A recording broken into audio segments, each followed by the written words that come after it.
Hello বন্ধুরা, আপনাদের সকলকে আপনাদের প্রিয় চ্যানেলে স্বাগতম।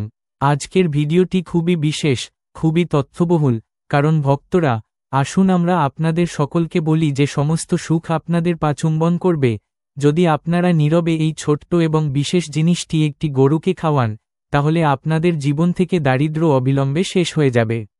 যোগের মাধ্যমে একজন ব্যক্তি রাজা হন এবং ৩৩ কোটি দেবদেবীর ধারণকারী মাতা গাভীর অসীম কৃপা ব্যক্তিটির উপর সারা জীবন স্থায়ী হয়। মানুষের ঘরে কখনো অন্য টাকা পয়সা এবং কাপড়ের অভাব হয় না। মানুষের ঘরে অন্যান্য সম্পদের ভাণ্ডার ভরা থাকে। মোহিনী একাদশীর দিন গরুর এই প্রতিকার গ্রহণ করলে ব্যক্তির জীবন থেকে তাৎক্ষণিকভাবে দারিদ্র্য দূর হয়। তো বন্ধুরা, মা গরুর সাথে সম্পর্কিত বিশেষ এবং গুরুত্বপূর্ণ ব্যবস্থাগুলি কি কি? যদি এগুলো মোহিনী একাদশীর দিনে করা হয়, তো বন্ধুরা, গরুর প্রতিকার বলার আগে আমি তোমাদের মোহিনী একাদশী পূজা সম্পর্কে কিছু তথ্য দেই, যে মোহিনী একাদশী কখন এবং এই মাসের কোন তিথিতে, সপ্তমী না অষ্টমী। এই বছর মোহিনী একাদশী ৮ই মে ২০২৫ তারিখে পড়ছে। মোহিনী একাদশীর দিনে আপনাকে একটি পবিত্র নদীতে স্নান করতে হবে। এই দিনে ভগবান বিষ্ণু এবং দেবী লক্ষ্মীর পূজার পাশাপাশি সমস্ত ভক্তরা মাতা গরুরও পূজা করেন এবং অবশ্যই মাতা গরুকে কিছু না কিছু উৎসর্গ করেন, যার কারণে মানুষ জন্ম থেকে জন্মান্তর পর্যন্ত যে দারিদ্র্যের মুখোমুখি হয়ে আসছে তা চিরতরে ধ্বংস হয়ে যায়। বন্ধুরা, যে দিনের জন্য বিশ্বের প্রতিটি পণ্ডিত, জ্যোতিষী এবং প্রতিটি হিন্দু ভাই অপেক্ষা করে, সেই দিনটি এখন এসে গেছে। বন্ধুরা, আপনাদের তথ্যের জন্য বলছি যে মোহিনী একাদশী খুব জাঁকজমকের সাথে পালিত হয়। এতে প্রথমে ভগবান বিষ্ণুর পূজা করা হয়, মা তুলসীর পূজা করা হয়, দেবদেবীর পূজা করা হয় এবং প্রদত্ত নৈবেদ্য ভগবান বিষ্ণু এবং দেবী লক্ষ্মীর উদ্দেশ্যে নিবেদন করা হয় এবং রীতি অনুসারে তাদের পূজা করা হয়। মা গরুর পূজা করা হয়, কিন্তু এর মধ্যে মোহিনী একাদশীকে সবচেয়ে গুরুত্বপূর্ণ বলে মনে করা হয়। ধর্মগ্রন্থ, বেদ এবং পুরাণে স্পষ্টভাবে লেখা আছে যে মোহিনী একাদশীর দিনটি শ্রীহরি বিষ্ণু এবং মাতা লক্ষ্মীর আশীর্বাদ পাওয়ার জন্য সবচেয়ে সুন্দর দিন। এই দিনে ভগবান বিষ্ণু এবং মা লক্ষ্মী খুব খুশি মেজাজে থাকেন এবং তাদের উভয় হাত দিয়ে তাদের ভক্তদের উপর আশীর্বাদ বর্ষণ করেন। বন্ধুরা, একদিকে বিশ্বাস করা হয় যে মোহিনী একাদশীর দিন সূর্য অন্যান্য দিনের তুলনায় সবচেয়ে উজ্জ্বল থাকে। মোহিনী একাদশীর দিনে সূর্যদেবকে নৈবেদ্য প্রদান করা হয়। মোহিনী একাদশীতে মহিলারা উপবাস পালন করেন। বন্ধুরা, যদি তোমরা না জানো, তাহলে তোমাদের জ্ঞাতার্থে বলি, যদি কোনো ব্যক্তির কুণ্ডলিতে চন্দ্রের অবস্থান ভালো হয়, তাহলে সেই ব্যক্তির ভাগ্য সর্বদা তাকে সমর্থন করে এবং ব্যক্তি যে কোনো কাজ শুরু করলেই সাফল্য পান। এই কারণেই আমাদের হিন্দু ধর্মে মোহিনী একাদশীকে অত্যন্ত বিশেষ এবং অনন্য গুরুত্ব দেওয়া হয়েছে। আপনার তথ্যের জন্য আমরা আপনাকে বলি যে মোহিনী একাদশীর দিনে 52 ধরনের শুভযোগ তৈরি হচ্ছে। বহু বছর পর কোথাও সূর্যের আলো আগের চেয়ে উজ্জ্বলভাবে জ্বলছিল। ১৩০ বছর পর এমন বিরল কাকতালীয় ঘটনা ঘটতে চলেছে। লক্ষ্মী যোগ, গ্রহ যোগ, নক্ষত্র যোগ, অমৃত সিদ্ধি যোগের মতো শুভযোগ গঠিত হচ্ছে। কারণ মোহিনী একাদশীর সময় সারাদিন উপবাস রাখা উচিত এবং শ্রীহরি বিষ্ণু এবং মাতা লক্ষ্মীর আশীর্বাদ গ্রহণ করা উচিত। মোহিনী একাদশীর দিন রুক্ষ মুহূর্তের সময় ঘুম থেকে জাগ্রত হওয়া যায় না। কেউ কোনো পবিত্র নদীতে স্নান করতে যেতে পারে না। সারাদিন রোজা রাখা যাবে না। আচ্ছা বন্ধুরা, স্নান করা এবং জল খাওয়ানোর বিশেষ গুরুত্ব রয়েছে, কিন্তু এই দিনে যদি আপনি জ্যোতিষশাস্ত্র এবং তন্ত্র বিজ্ঞান অনুসারে গরুর প্রতিকার অনুসরণ করেন, তাহলে চুপচাপ গরুকে খাওয়ান। ছোট্ট একটা জিনিস তোমাকে ১ মাসের মধ্যেই কোটিপতি করে তুলবে। এই দিনে ভগবান হরি বিষ্ণু এবং দেবী লক্ষ্মীর পূজার পাশাপাশি মানুষ মাতা গরুরও পূজা করে এবং অবশ্যই মাতা গরুকে কিছু না কিছু উৎসর্গ করে। এখন আপনি নিশ্চয়ই ভাবছেন যে গরুকে কি খাওয়ালে এবং কি ব্যবস্থা নিলে আপনি ভগবান বিষ্ণু এবং মা লক্ষ্মীর আশীর্বাদ পেতে পারেন। তো বন্ধুরা, তোমরা নিশ্চয়ই দেখেছ যে যখনই তোমাদের বাড়িতে দীপাবলি পূজা, ধনতেরাস পূজা বা একাদশী পূজা করা হয়, তখন তোমাদের পরিবারের সদস্যরা অবশ্যই গোমাতার পূজা করে এবং গোমাতাকে কিছু না কিছু নৈবেদ্য খাওয়ায়। যদি বেশি না হয়, তাহলে অবশ্যই কমপক্ষে 2টি পুরি খাওয়ানো হয়। তো বন্ধুরা, তোমাদের এই প্রতিকারটি শুধুমাত্র মোহিনী একাদশীর দিনেই করতে হবে এবং সূর্যদেবকে উৎসর্গ করতে হবে এবং রীতি অনুসারে তার পূজা করতে হবে। এবার মোহিনী একাদশীতে কারণ এই ভিডিওতে আমরা আপনাকে মা গরুর সাথে সম্পর্কিত প্রতিকার সম্পর্কে বলতে যাচ্ছি। এগুলো করলে তোমার জীবনের দুঃখ, যন্ত্রণা, সমস্যা অথবা সাফল্য অর্জনের পথে যে কোনো বাধা দূর হবে। আমি সবকিছু থেকে মুক্তি পেতে যাচ্ছি। ধরা যাক, আপনার জীবনে প্রচুর সম্পদ, সুখ থাকবে এবং আপনার কখনো অর্থ সম্পর্কিত কোনো সমস্যা হবে না। যদি তোমার জীবন আরও শক্তিশালী হয়ে ওঠে, তুমি সম্পদ অর্জনের যোগ্য হয়ে উঠবে এবং তোমার ঘর জীবনে সর্বদা সম্পদে ভরে থাকবে। অন্য টাকা পয়সা এবং পোশাকের কখনোই অভাব হবে না। আসুন আমরা আপনাকে বলি যে এই হোলিতে ভগবান বিষ্ণুর পূজার পাশাপাশি আপনার ভগবান হনুমান, মঙ্গল দেবতা এবং ভগবান শনিদেবেরও পূজা করা উচিত। আসুন আমরা আপনাকে বলি যে এই দিনে যদি আপনি ভগবান হনুমান এবং মঙ্গলের দেবতা ভগবান শনিদেবের পূজা করেন, তাহলে মঙ্গল গ্রহের কারণে সৃষ্ট দোষও দূর হয়ে যায়। একজন ব্যক্তির জীবনে সম্পদ, সুখ এবং সম্পত্তি অর্জিত হয়। ব্যক্তির সকল ইচ্ছা পূরণ হয়। কি করবেন? সন্ধ্যায় আমলকি গাছের নিচে সরিষার গুঁড়োর চারপাশ প্রদীপ তৈরি করতে হবে। সরিষার তেলের প্রদীপ জ্বালাতে হলে সামনের বাতিটি চারমুখী প্রদীপে রেখে জ্বালাতে হবে। ময়দা দিয়ে একটি বাতি বানাও। তুমি যে মূল তেল ঢেলেছ তাতে বেতটি ঢেলে দাও। লাল সুতো দিয়ে প্রদীপ জ্বালান। 4টি করে বাতি লাগিয়ে 4টি প্রদীপ তৈরি করতে হবে, অর্থাৎ 4টি অংশ তৈরি করতে হবে। প্রতিটি অংশে আলো দিন এবং মাঝখানে 2টি আস্ত ফুলের লবঙ্গ রাখুন। তারপর দেখো তোমার জীবনে কেমন অলৌকিক ঘটনা ঘটে।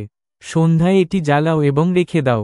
তোমার ইচ্ছা জিজ্ঞাসা করো এবং তারপর চলে যাও। বন্ধুরা, যদি আপনি এখনও চ্যানেলটি সাবস্ক্রাইব না করে থাকেন, তাহলে দয়া করে সাবস্ক্রাইব করুন।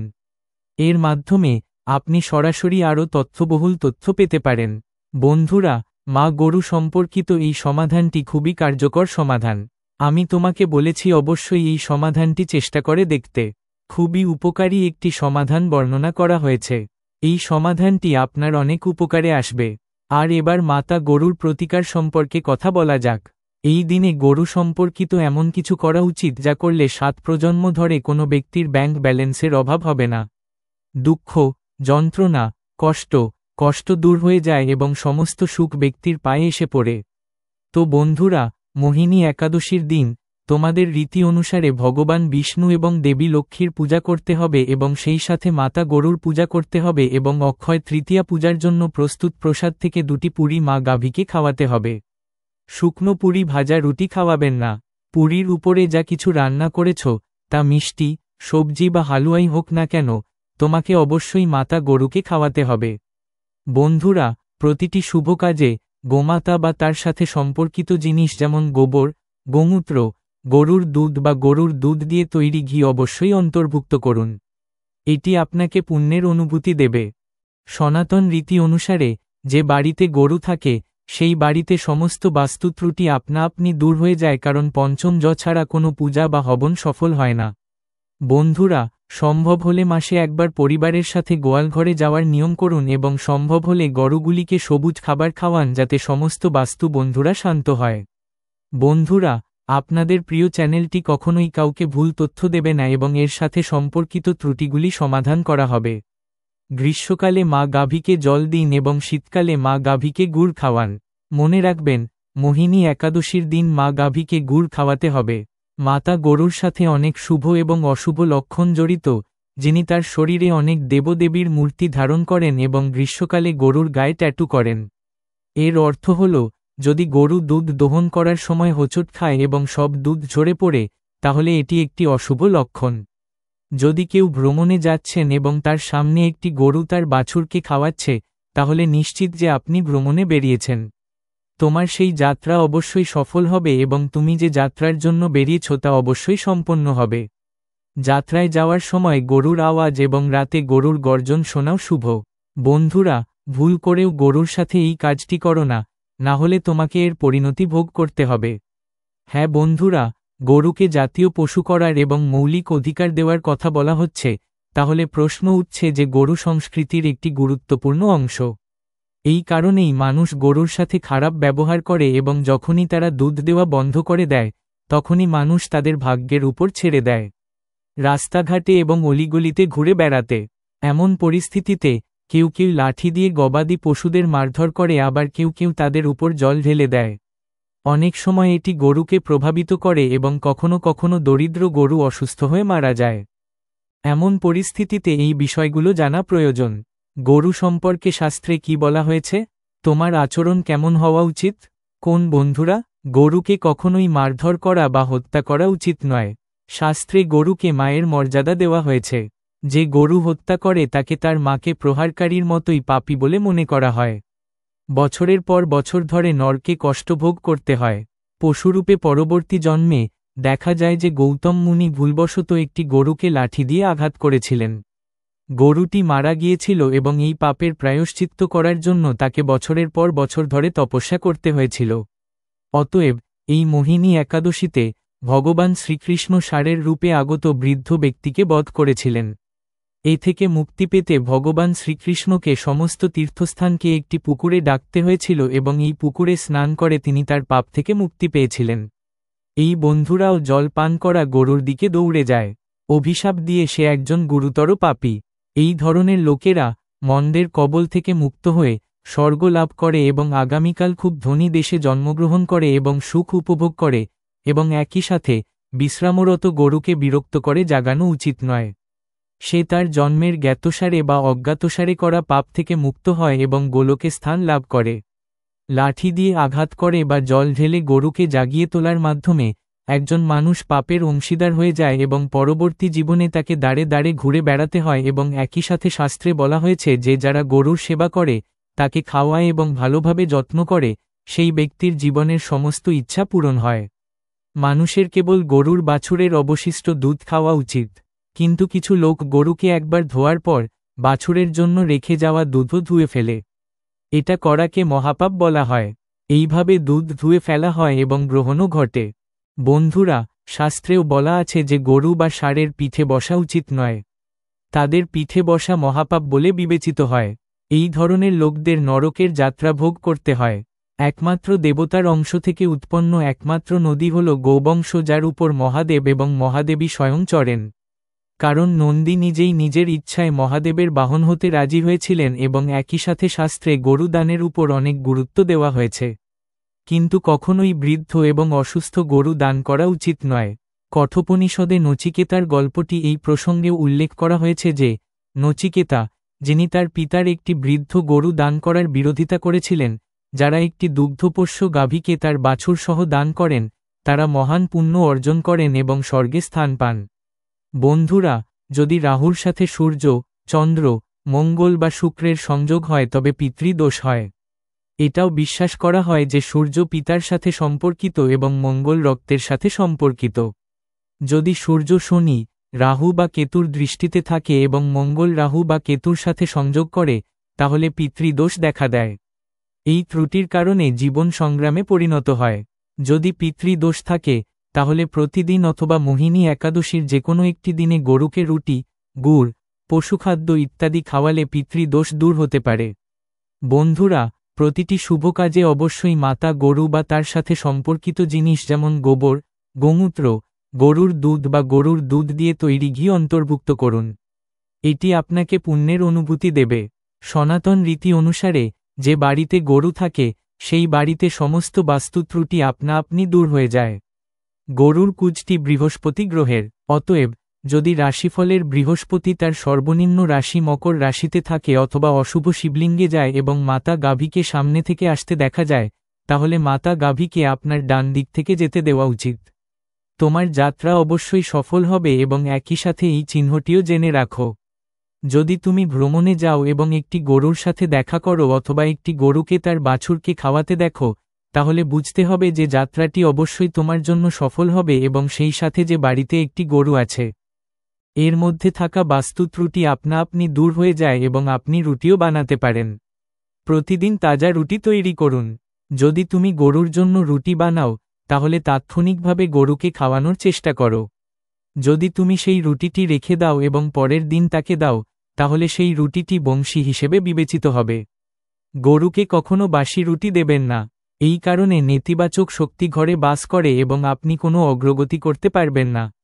এই কারণে দুঃখের দেবতা সর্বদা আপনার বাড়িতে বাস করবেন এবং আপনি যে কোনো কাজেই সর্বদা ব্যর্থতার মুখোমুখি হবেন। তাই প্রতিদিন গরুকে তাজা রুটি খাওয়ানোর চেষ্টা করুন। গরুকে বাসি রুটি দেবেন না এবং পচা খাবারও খাওয়াবেন না। যদি ঘরে কোন ফল বা সবজি থাকে এবং তা পচে যায়, তাহলে লোকেরা কি করবে? তারা গরুকে এটা দেয় না। এটা করা উচিত নয়। এটি করলে, যদি আপনি গরুকে খাওয়ান তবে আপনার ভাগ্য তৈরি হয় এবং এর সাথে ময়দার 11টি বল তৈরি করুন, তাতে হলুদ মাখুন এবং তারপর গরুকে খাওয়ান। মা, দয়া করে প্রতিটি লোহি মিশিয়ে দাও। তোমার গরুর অথবা তোমার বন্ধুদের পা স্পর্শ করা উচিত, এতে তোমার সমস্ত কাজ সম্পন্ন হবে। দুটি অধিকারের যে সময় চলছে তাও শেষ হয়ে যাবে।